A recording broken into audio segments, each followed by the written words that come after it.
तो चलो, hi hello जय हिंद और नमस्ते।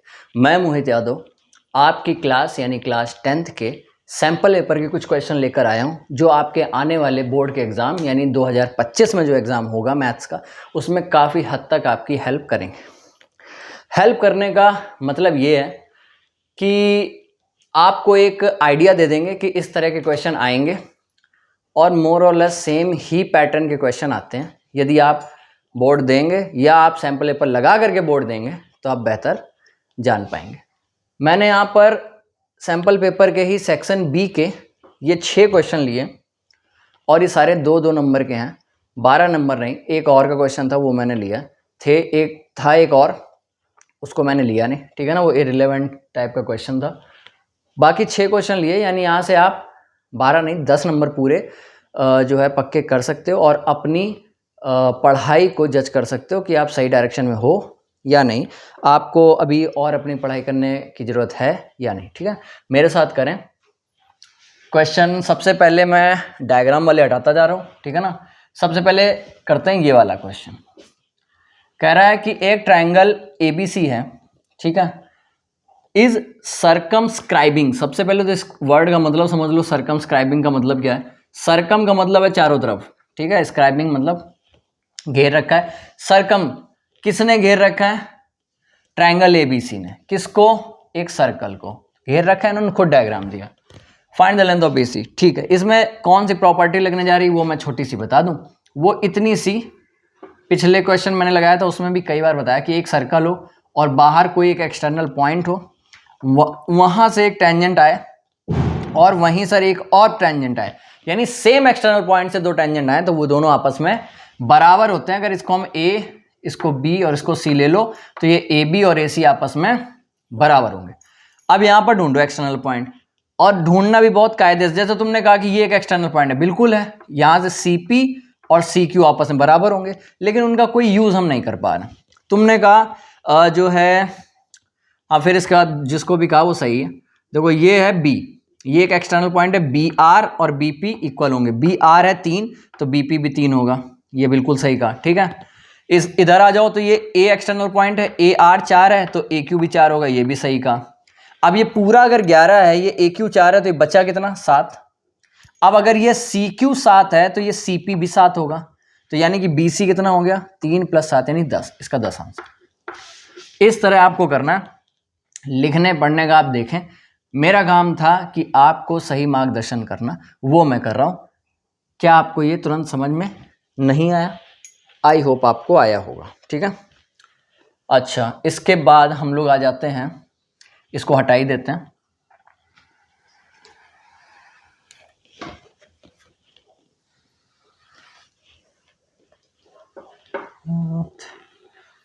इसके बाद एक और डायग्राम का क्वेश्चन। क्या कह रहा है इसमें कह रहा है कि जो है एक ये ट्रायंगल ODC और OBA कहाँ है? ODC और OBA। अच्छा, क्या है? सिमिलर की कहानी है, सुन लो। पहले मैं उल्टा बता रहा हूँ फिर सीधा, या उसको जो भी समझ रहे हैं कि दो ट्रायंगल हैं, ठीक है ना। अगर दो ट्रायंगल हैं और उन दोनों ट्रायंगलों के तुमको दो एंगल इक्वल मिल जाए, जैसे एक ये एंगल, इसका एक एंगल इसके एक एंगल के इक्वल, इसका एक एंगल इसके दूसरे एंगल के इसके इक्वल अगर हो जाए तो तीसरा पहली चीज तो ऑटोमेटिकली इक्वल हो जाएगा। दूसरी बात ये कि ये दोनों सिमिलर हो जाएंगे, ठीक। या हम इसका उल्टा बोलें, क्या?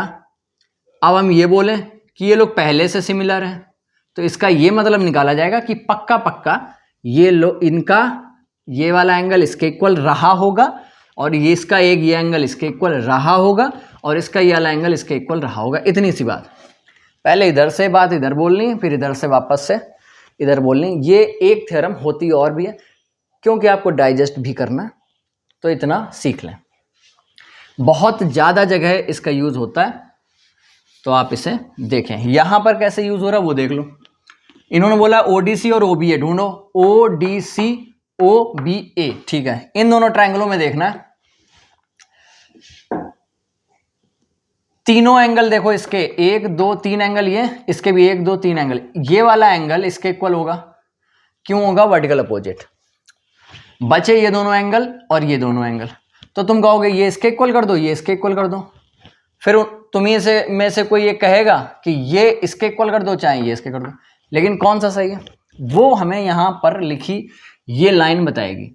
ODC कहाँ चल रहे हैं, O से D फिर C, और यहाँ कह रहा है OBA, O से B फिर A, सेकंड नंबर पे यहाँ D और यहाँ B, तो ये वाला 70 इसके इक्वल होगा, ठीक है, और ये बचा C इसके इक्वल होगा। कितना होगा उस पे आते हैं।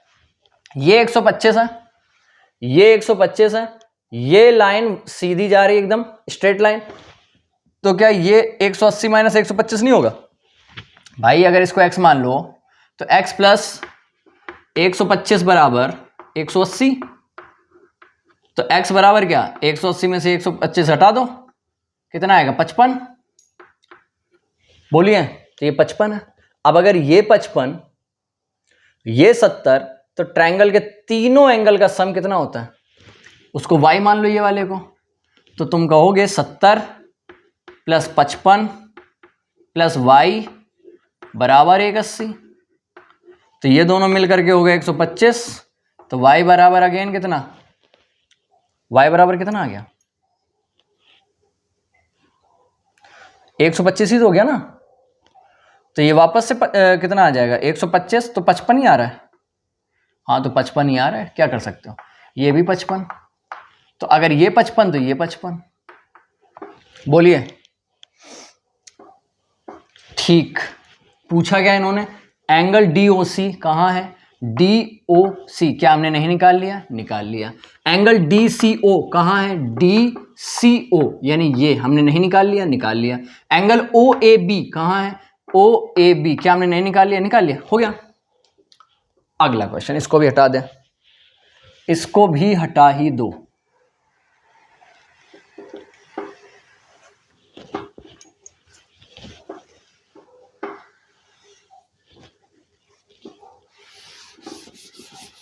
चलिए अब हम लोग आते हैं इस क्वेश्चन पे। कह रहा है if sine x plus sine square x equal 1, ठीक, sine x plus sine square x equal 1, ठीक। अब यहां पर आपको आनी चाहिए आइडेंटिटी। तुम कहोगे हमें ये कोई आइडेंटिटी नहीं दिख रही, हमें भी नहीं दिख रही, हम फिर इधर उधर कुछ करें, शिफ्टिंग करते हैं। चलो साइन एक्स को उधर भेजो, तो 1 माइनस साइन एक्स कुछ होता है, नहीं होता, तो इसको भेजो।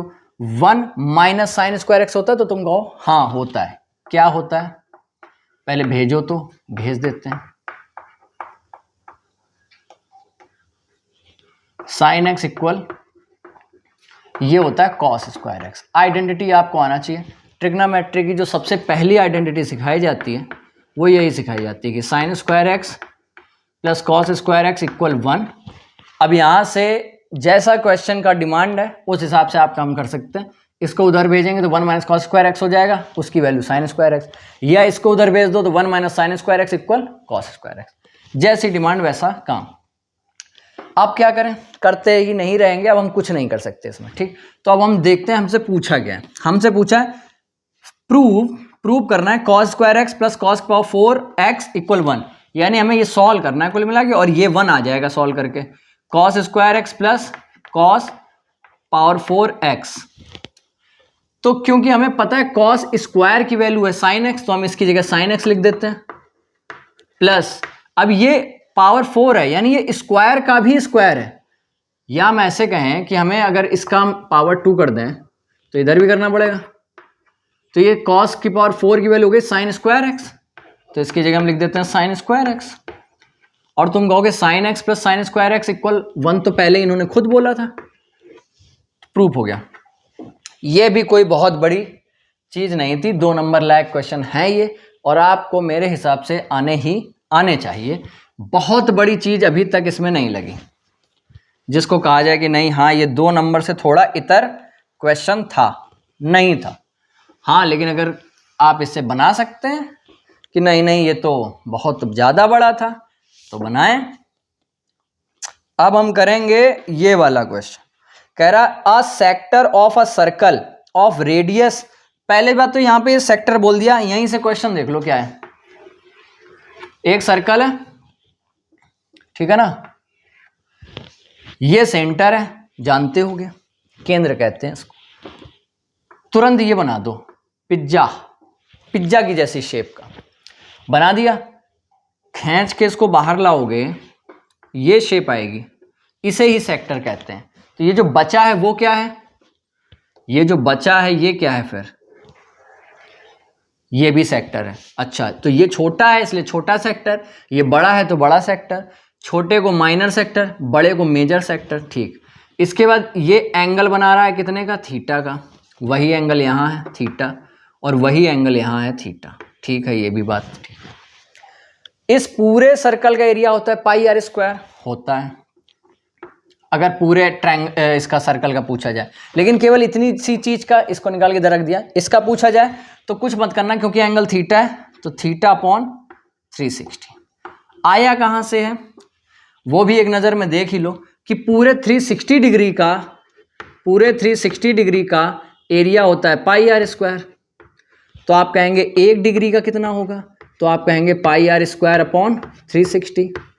उसके बाद आप कहेंगे तो फिर थीटा डिग्री का कितना होगा? तो आप कहेंगे जितना 1 डिग्री का है उसमें थीटा का ही मल्टीप्लाई करा दें। तो ये वही चीज़ लिखी है, theta upon 360 into pi r square. Learn करने में ये ज़्यादा रोचक लगता है, इसलिए ऐसे लर्न करें। तो इनको क्यों लिखा है? इनको इसलिए लिखा है कि मेजर भी पूछ सकते हैं। तो 2 तरीके हैं, या तो आप मेजर वाला ये एंगल देख लो कि कितना है, तो वो यहाँ रखना पहली चीज़। और या तो अगर आप इतना एंगल के लिए काम नहीं करना चाहते तो आप ये करें कि पहले इस पूरे का यानी पाई आर स्क्वायर को निकालें और माइनस कर दें जो इसका एरिया है उसको। सेम बात है, सेम आंसर आएगा। ठीक, अब हम अपने क्वेश्चन पे आते। कह रहा सेक्टर है सर्कल का, उसकी रेडियस है 4 सेंटीमीटर और contain an angle of 30 degree का एंगल बना रहा, बनाने दो। फिर कह रहा फाइंड द एरिया, वही चीज यहाँ पर आपको 30 रखना है, 30, और यहाँ पर आपको 4 रखना है, एरिया की जगह 4।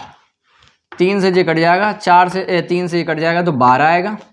4 चौको 16 पाई और नीचे 12, काटोगे भी तो 4 पाई अपॉन 3 आंसर कहा जाएगा। ठीक है, सेंटीमीटर है तो सेंटीमीटर स्क्वायर लगा लेना। ये भी ठीक है, ये फॉर्मूला बेस था, आपको इतनी समझ होनी चाहिए। इसे भी हटा देते हैं।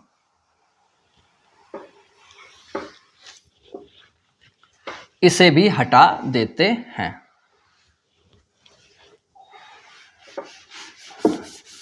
अच्छे सवाल हैं, ये नहीं कि अच्छे नहीं हैं, पर मैं उन्हें अच्छे मानता हूं जिन्हें करने में हल्का सा तो कंफ्यूजन, हल्का सा दिमाग चले। हो सकता है हर किसी के लिए क्वेश्चन कुछ अलग टाइप के इजी, कुछ अलग टाइप के डिफिकल्ट हो सकते हैं, लेकिन ये काफ़ी हद तक सिंपल क्वेश्चन है। मैंने इसलिए लिए ताकि आपको यही ना लगता रहे मेरे वीडियो से कि जो है हमेशा टफ क्वेश्चन ही आते हैं, ऐसा कुछ नहीं। ठीक है ना, अभी हम लोग ये वाला भी कर ही लेते हैं। क्या कह रहा है? कह रहा है the difference of the square of 2 number is 45। 2 number हैं, पहले देखो इसको पढ़ना ही, क्योंकि जितनी लैंग्वेज वाले क्वेश्चन होते हैं वो पढ़ना ही जो है डिपेंड करता है कि आप क्वेश्चन कर पाएंगे कि नहीं। आप जितने अच्छे से पढ़ेंगे क्वेश्चन आपका उतने अच्छे से सिंपल तरीके से हो जाएगा। ठीक है, डिफरेंस है, हम वैसा ही लिखते हैं। ठीक है, डिफरेंस है, एक लोग इधर होंगे एक लोग इधर होंगे। ठीक, किसका? स्क्वायर का। किसका स्क्वायर? 2 नंबर का, यानी एक नंबर x होगा उसका स्क्वायर, एक नंबर y होगा इसका स्क्वायर। उन दोनों का डिफरेंस है कितना? 45। हो गया, एक बन गया। फिर कह रहा है स्क्वायर ऑफ द स्मॉल। अब इनमें एक छोटा होगा एक बड़ा होगा, अपने मन से किसी को भी छोटा बड़ा मान सकते हो, लेकिन अगर तुम समझदार हो, जो कि हो, तो तुम कहोगे ये बड़ा होगा। क्यों? जब बड़े के स्क्वायर में स्क्वायर किया तो वो और बड़ा हुआ, छोटे के स्क्वायर किया तो थोड़ा ही रहा, तो बड़े में से ये छोटा माइनस करेंगे तो प्लस का ही तो आएगा, यानी ये x बड़ा। ठीक, अब कह रहा है कि स्क्वायर कर दो किसका? स्मॉलर नंबर का कर दो। छोटा है y, तो y का स्क्वायर है इक्वल किसके? 4 टाइम किसके? लार्जर नंबर के। 4 गुना है किसका? x का। क्या ये बात कहना चाहता है वो? y स्क्वायर की वैल्यू दे दी, पुट कर दो यहां, तो x स्क्वायर माइनस 4x बराबर 45। मिडिल टर्म स्प्लिटिंग होगी इसमें तो कर देंगे। 45 को लाएंगे इधर, बराबर में लिखेंगे 0, 45 और इधर इसका कोफिशिएंट है 1, तो उससे मतलब हुआ नहीं। 1 का मल्टीप्लाई 45 में कराएंगे आप, 45 ही आएगा। 45 के करेंगे आप फैक्टर, तो आएंगे जो है 9 और 5, फिर 9 को भी कर लोगे तो आ जाएगा 3, 3 और 5, 3 का 9 बना 45। अब इन्हीं में से 2 ग्रुप बना लोगे, ऐसे ग्रुप जिन्हें माइनस करके 4 आए, है ना, माइनस करके 4 आए। तो एक ग्रुप में रख लो 9 और एक ग्रुप में रख लो 5। तो एक्स स्क्वायर को एक्स स्क्वायर माइनस जगह छोड़ो, -45 बराबर 0 लगाओ ब्रैकेट। एक में लिखो 9x, एक में लिखो 5x, और फिर चेक कर लो आ रहा है 9x - 5x 4x आ रहा है, ठीक। ब्रैकेट ओपन करो, 9x ब्रैकेट ओपन करते समय 60% जनता ये गलत करती, ये माइनस से इसको प्लस नहीं करती, करना चाहिए। जब ब्रैकेट ओपन होगा माइनस माइनस प्लस होगा, यहां पे ही नहीं जहां भी ओपन करें वहां। फिर इन दोनों में x कॉमन लें तो यहां रह जाएगा x - 9, ये प्लस लगाएं, थोड़ी जगह छोड़ें और ये ब्रैकेट वाला x - 9 बिना सोचे समझे लिख दें। और फिर सोचें कि यहां 5x था तो यहां x क्यों आया होगा, पक्का 5 कॉमन लिया होगा। x - 9 दोनों में कॉमन, तो यहां रह गया x + 5 और इक्वल 0। यहां से बात आ गई कि x - 9 बराबर 0, और दूसरी बात आ गई कि x + 5 बराबर 0। तो यहाँ x इक्वल आ जाएगा 9 और यहां से x इक्वल आ जाएगा -5। तो आगे नंबर 9 भी सही है अपने आप में, 5 भी सही है अपने आप में। बाकी इन्होंने पॉजिटिव नेगेटिव लिखा नहीं, तो आपके दोनों ही आंसर माने जाएंगे, वैलिड माने जाएंगे। अब हम लोग अपना आखिरी क्वेश्चन करते हैं, यानी कि 8 नंबर हम लोग पा चुके हैं, और अब हम लोग करेंगे 10 नंबर पाने के लिए अपना 5वां क्वेश्चन। क्या कहना चाहता है वो 5वां क्वेश्चन? कह रहा है 4 काऊ हैं, गाय, टेथर्ड एट द कॉर्नर। हमें टेथर्ड का मीनिंग नहीं पता, ठीक है, लेकिन हम आगे की जो है कहानी से मीनिंग का पता लगाएंगे। टेथर्ड एट द कॉर्नर, कुछ कॉर्नर पे हो रहा है, off the square field off side, उस स्क्वायर फील्ड की साइड दी है, और ऐसे each can gaze, gaze graze जो भी हो, घास घास का कुछ होगा, चरने की बात हो रही। The maximum unshared area,